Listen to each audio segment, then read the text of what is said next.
ప్రభుత్వ నిబంధనలకు విరుద్ధంగా ముందస్తుగా అడ్మిషన్లు చేస్తూ పాఠ్యపుస్తకాలు అమ్ముతున్నటువంటి విద్యా సంస్థలపైన చర్యలు తీసుకోవాలని ఇప్పటికే అనేక దఫాలుగా జిల్లా విద్యాశాఖ అధికారులకు ఆధారాలతో సహా అందజేసా ఏమాత్రం కూడా చర్యలు తీసుకోలేదు.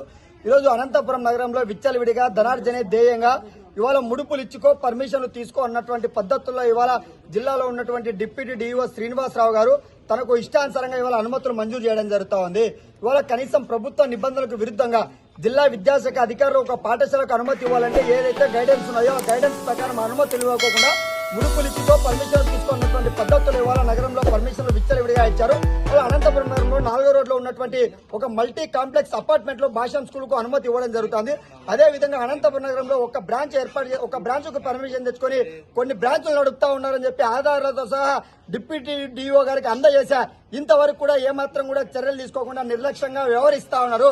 ఇవాళ మీరు ఏ రూల్స్ ప్రకారం కనీసం ఫైర్ సర్టిఫికేట్ ఉందా, లేదంటే గ్రౌండ్ పర్మిషన్ ఉందా, లేదంటే ఒక క్లాస్ కి స్క్వేర్ ఫీట్ ఎంత ఉండాలని చెప్పి మీరు ఏ లెక్కన మీరు అనుమతులు ఇచ్చారని చెప్పి డిప్యూటీ డీఓ గారిని అడిగితే మాకు సంబంధం లేదు, మేము నివేదిక పంపాం, ఆర్జేడీ గారు పర్మిషన్ ఇచ్చారంటున్నారు. ఇదే కడపలో ఉన్నటువంటి ఆర్జేడీ గారిని అడిగితే మాదేముంది, ఇక్కడ ఉన్నటువంటి లోకల్లో ఉన్నటువంటి జిల్లా విద్యాశాఖ అధికారులు ఎవరైతే ఏమైతే నివేదిక పంపారో ఆ నివేదిక ఆధారంగానే మేము అనుమతులు ఇచ్చామని చెప్తున్నారు. ఇవాళ జిల్లాలో ఉన్నటువంటి విద్యాశాఖ అధికారులు వాళ్ళ పని సక్రమంగా చేయకోకుండా ఒకరి మీద ఒకరు నెపంతో పెట్టుకోవడమే జరుగుతూ ఉంది. ఇవాళ తక్షణమే జిల్లాలో అనుమతులు లేకుండా ఉన్నటువంటి పాఠశాలల పైన ఇవాళ చట్టకు విరుద్ధంగా ఇవాళ నిబంధనలకు విరుద్ధంగా అనుమతులు మంజూరు చేసినటువంటి పాఠశాలలను గుర్తింపును తక్షణమే రద్దు చేయాలా. ఇవాళ అనంతపురం జిల్లాలో డిప్యూటీ డీఓ శ్రీనివాసరావు గారు ఎప్పటి నుంచి అయితే తన డిప్యూటీ డీఓగా ఛార్జ్ తీసుకున్నారో అప్పటి నుంచి ఈ జిల్లాలో ఉన్నటువంటి ఏవైతే అనుమతులు ఇచ్చారో ఆ అనుమతుల పైన కూడా డిప్యూటీ డీఓ శ్రీనివాసరావు పైన కూడా సమగ్ర విచారణ జరిపించి తక్షణమే డిప్యూటీ డీఓ శ్రీనివాసరావును సస్పెండ్ చేయాలని చెప్పి మేము ఏఎస్ఎఫ్ గా డిమాండ్ చేస్తా ఉన్నాం. లేని పక్షంలో విద్యార్థి సంఘాల ఆధ్వర్యంలో పెద్ద ఎత్తున ఉద్యమాలకు శ్రీకారం చుడతామని చెప్పి ఈ సందర్భంగా అధికారులను హెచ్చరిస్తున్నాం.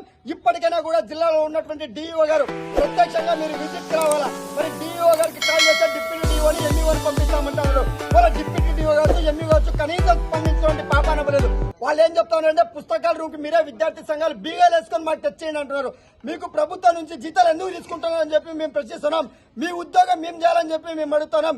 ఇప్పటికైనా కూడా జిల్లా విద్యాశాఖ అధికారులు తీరు మార్పుకపోతే ఏఎస్ఎఫ్ ఆధ్వర్యంలో అదేవిధంగా ఇతర విద్యార్థి సంఘాల ఆధ్వర్యంలో పెద్ద ఎత్తున ఉద్యమాలకు శ్రీకారం చుడతామని చెప్పి ఈ సందర్భంగా జిల్లా విద్యాశాఖ అధికారులను హెచ్చరిస్తా ఉన్నాం.